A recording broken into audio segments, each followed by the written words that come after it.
Avant chaque émission, Michel Drucker accomplit un geste que les téléspectateurs ne voient jamais. Dans son bureau, avant de rejoindre les caméras, il regarde la photographie de son frère Jean. Il ne s'agit ni d'un décor, ni d'un souvenir rangé parmi d'autres, mais d'un rendez-vous silencieux. Michel cherche dans ce visage la force de traverser le couloir, de retrouver le plateau et de redevenir l'homme rassurant que la France croit connaître. Depuis le 18 avril 2003, cette photographie a remplacé une présence qui lui paraissait indestructible. Et lorsqu'on lui demande quelle fut la plus grande tragédie de sa vie, sa réponse ne varie pas. La mort de Jean fut, selon ses propres mots, un séisme absolu dont il ne se remettra jamais. Jean Drucker avait 61 ans lorsque une crise cardiaque l'emporta brutalement. Il était un grand dirigeant de télévision, mais ses titres disent peu de ce qu'il représentait pour Michel. Bon. Jean était le frère brillant, le confident, celui qui connaissait l'enfant inquiet derrière l'animateur célèbre. Il était surtout un point fixe dans une famille où l'amour avait souvent pris la forme de l'exigence, du silence ou de la peur. Sa disparition ne priva donc pas Michel d'un simple compagnon de souvenirs. Elle fit tomber le pilier auprès duquel il pouvait encore redevenir un frère, sans public à convaincre et sans réussite à défendre. La brutalité de cette mort explique une partie du choc, mais pas sa durée. Aucune maladie longue n'avait préparé la famille, aucun adieu n'avait permis de prononcer l'essentiel. Un jour, Jean était là. Le lendemain, Michel entrait dans une vie où toutes les victoires futures devraient se produire sans lui. Le deuil eut pourtant une conséquence plus étrange encore. C'est décossé aux obsèques, au milieu des visages connus, Michel aperçut un homme dont les traits lui rappelèrent avec une précision troublante ceux de son père à 50 ans. Dans un autre moment, il aurait peut-être écarté cette impression. Ce jour-là, alors que la famille venait de perdre l'un des siens, ce visage inconnu ouvrit une porte que personne n'avait annoncé vouloir franchir. Une lettre envoyée ensuite par une femme donna un nom à l'inconnu, Patrick. Michel découvrit qu'il avait un demi-frère, né d'une relation extra-conjugale de son père Abraham. Le secret avait été gardé pendant près d'un demi-siècle, si longtemps que les deux personnes auxquelles Michel aurait voulu poser ces questions n'étaient non plus là. Son père était mort, Jean venait d'être enterré. La révélation ajouta donc une absence à l'absence. Elle lui offrait un frère vivant, mais lui retirait en même temps la possibilité de comprendre pourquoi cette existence avait été cachée, et pourquoi Jean était parti sans jamais savoir qu'un autre frère partageait leur histoire. Pour comprendre la force de ces secrets, il faut revenir avant la naissance des trois garçons. Abraham et Lola Drucker avaient d'abord eu une fille, Monique, morte alors qu'elle n'était encore qu'un nourrisson. Longtemps tenue à l'écart du récit public, cette disparition pesa sur la maison bien avant que Michel puisse en saisir le sens. Ses parents continuèrent à vivre, mais avec la peur de perdre de nouveau un enfant et l'idée que ceux qui survivraient devraient accomplir quelque chose d'exceptionnel. Chez eux, la réussite ne fut jamais un simple souhait parental. Elle devint une manière de tenir tête au malheur, presque une dette imposée au fils qui venait après l'enfant absente.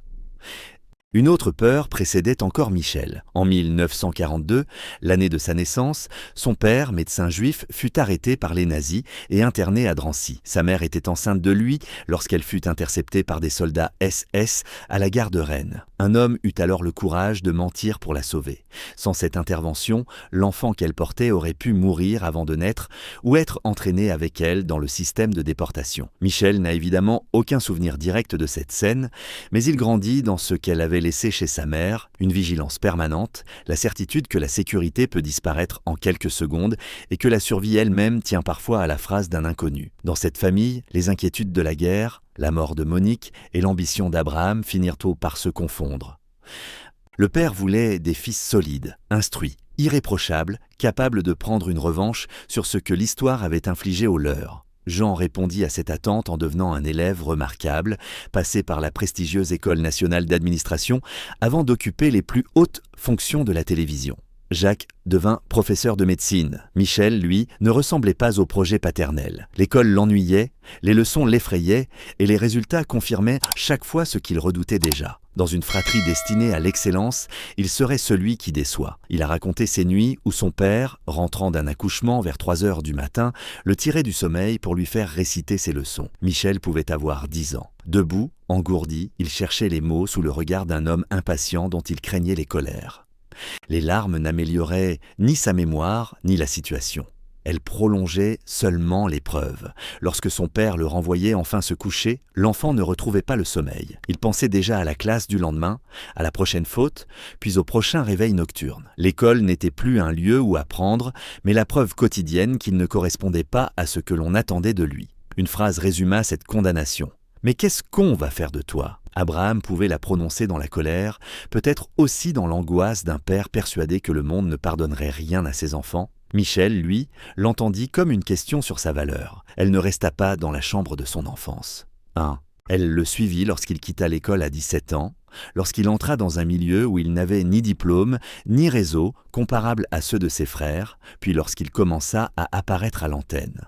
Même après les premières réussites, il ne travailla pas seulement pour progresser. Il travailla pour empêcher cette phrase d'avoir le dernier mot. Le paradoxe de sa carrière se trouve là. L'homme devenu l'un des visages les plus durables de la télévision française n'a jamais complètement cessé de se vivre comme le mauvais élève entré par erreur dans la salle des premiers de la classe. Jean avait ses grandes écoles, Jacques ses titres universitaires. Michel possédait une intuition du public, une mémoire des artistes et une capacité rare à créer de la confiance. Ces qualités ne portaient pourtant aucun diplôme encadré au mur.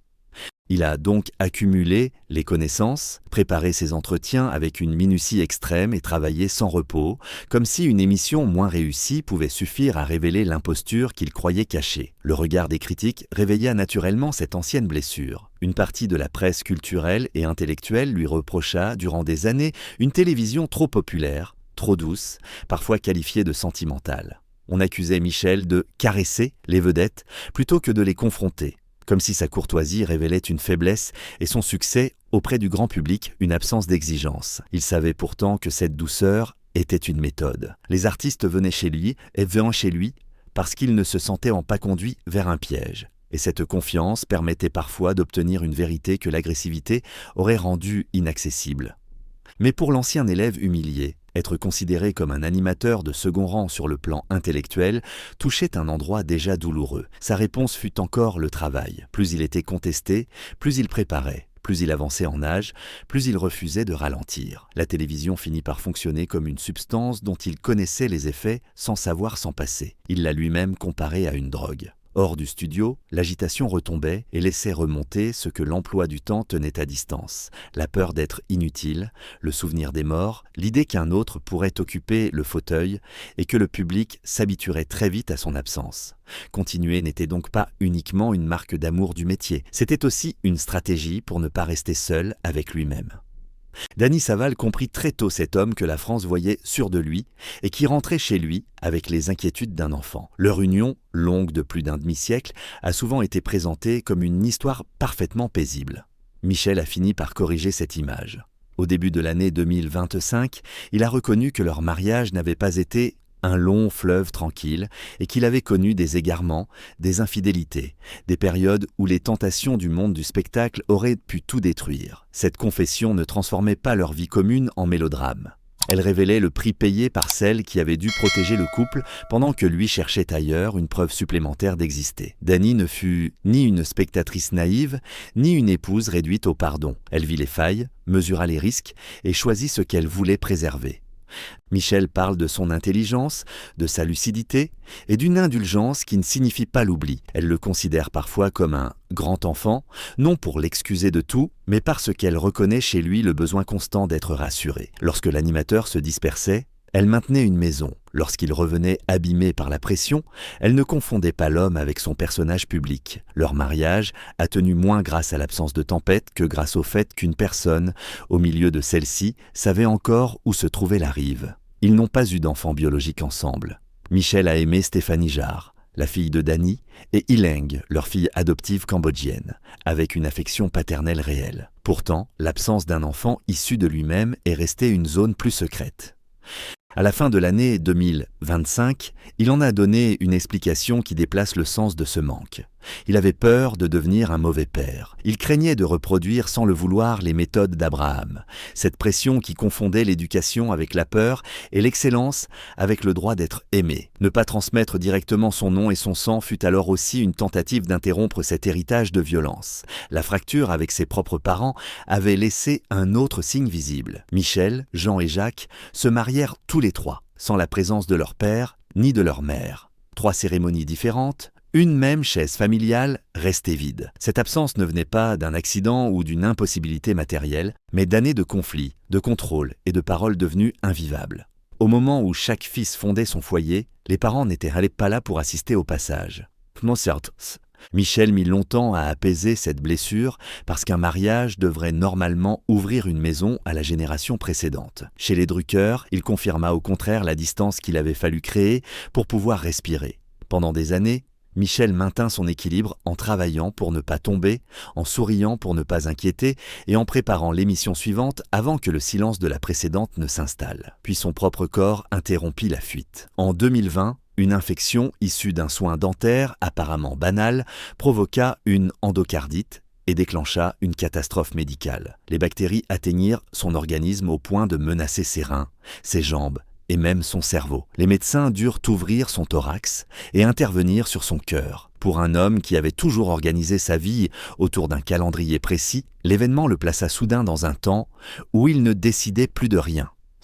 Le risque ne concernait pas seulement sa survie. Les médecins envisagèrent un moment l'amputation d'une jambe afin d'empêcher les dégâts de progresser. Michel, passionné de vélo, habitué à se définir par le mouvement, dut regarder cette possibilité en face depuis un lit dont il ne pouvait presque plus sortir. Il perdit énormément de poids et toute sa masse musculaire. Il se décrivit comme un fantôme. Respirer, parler, se mettre debout puis avancer de quelques pas redevinrent des apprentissages. Ce n'était plus l'animateur qui craignait de perdre une émission, mais un homme qui ne savait pas encore s'il pourrait traverser seul une chambre. La convalescence aurait pu lui apprendre le repos. Elle renforça au contraire son désir de retrouver l'antenne. Revenir signifiait récupérer une voix, une posture, un rythme et l'identité que la maladie avait dissoute.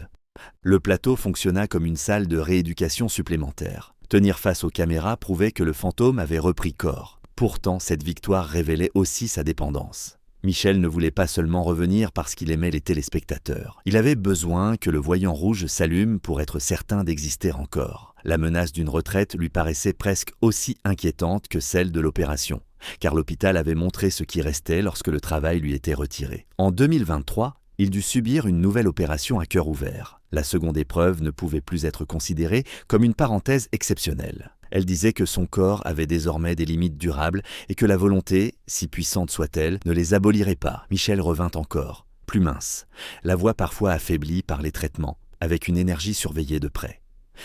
Il savait que chaque effort serait commenté et que la moindre fatigue relancerait les questions sur sa fin de carrière. Au lieu de se cacher, il transforma ce retour en déclaration. Tant qu'il pouvait rejoindre le studio, personne ne déciderait à sa place que son temps était terminé. Certaines pertes furent néanmoins définitives. Après ces opérations, il dut renoncer à piloter des avions et des hélicoptères, l'une de ses grandes passions hors de la télévision.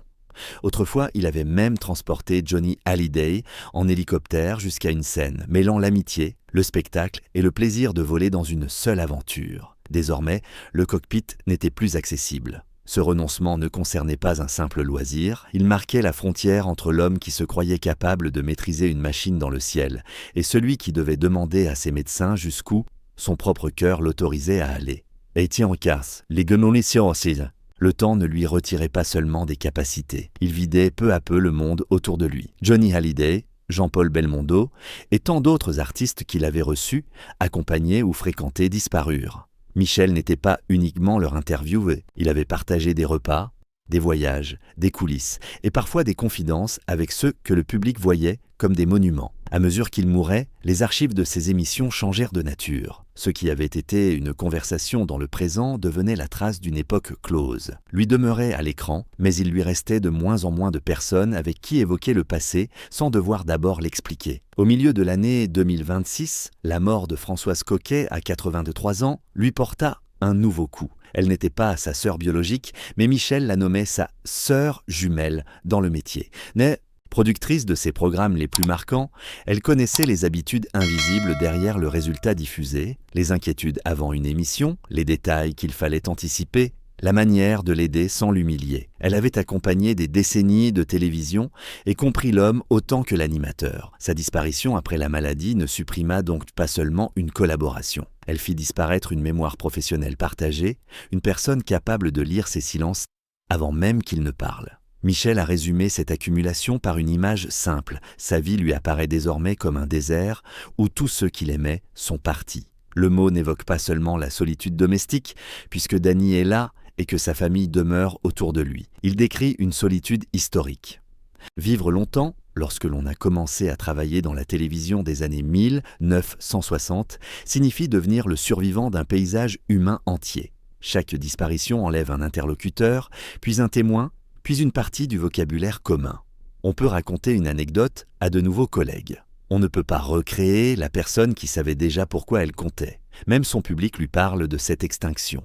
Des lettres continuent d'arriver, mais certaines sont écrites par les enfants des téléspectateurs fidèles. Ils ne demandent pas une dédicace. Ils annoncent que leur père ou leur mère vient de mourir et précisent que cette personne était la dernière de la maison à regarder l'émission du dimanche. Pour un animateur qui a toujours considéré le public comme une famille élargie, ces courriers ont une violence particulière. Aussi, les audiences ne baissent plus seulement sous la forme de pourcentages abstraits. Elles diminuent parce que des fauteuils restent vides dans des salons où sa voix avait accompagné des décennies. Cette érosion se double d'un changement culturel. Michel appartient à la génération de l'ORTF, à une télévision où un entretien pouvait prendre son temps et où le rendez-vous dominical organisait la semaine.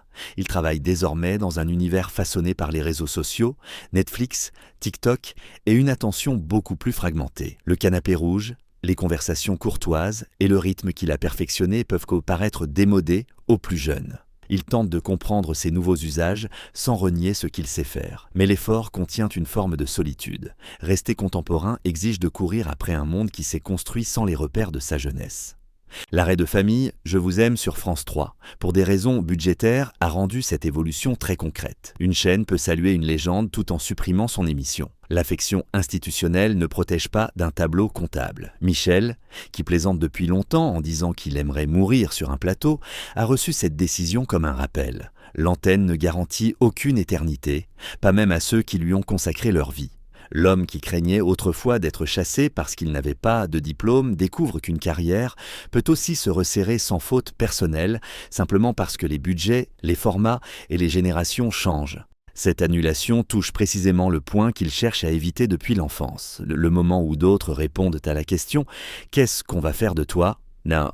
Quand une direction supprime un programme, quand un critique le juge dépassé ou quand un médecin lui ordonne de ralentir, Michel entend plus qu'une décision ponctuelle. Il perçoit la possibilité de devenir inutile. Voilà pourquoi il résiste avec une intensité qui peut sembler excessive. Pour beaucoup, la retraite signifie un repos mérité. Pour lui, elle menace de rendre audibles toutes les voix que le travail contenait. Celle du père, celle des absents et celle, plus récente, d'un monde qui lui suggère que son époque est finie. Il serait pourtant injuste de réduire cette obstination à la vanité. Michel a créé un lien réel avec plusieurs générations et il connaît la responsabilité d'entrer chaque semaine chez des personnes âgées, parfois seules. Après ces opérations, retrouver le plateau signifiait aussi leur montrer qu'une maladie grave n'interdit pas tout retour. Sa présence offre une continuité dans une époque qui en possède de moins en moins. Mais cette utilité sincère et sa peur personnelle se soutiennent mutuellement. Le public a besoin d'un visage familier. Michel a besoin du regard du public. Chacun donne à l'autre une raison de maintenir le rendez-vous, même lorsque le corps et l'industrie signalent qu'il ne pourra pas durer indéfiniment. La plus grande douleur de sa vie reste néanmoins celle qu'il nomme lui-même Jean.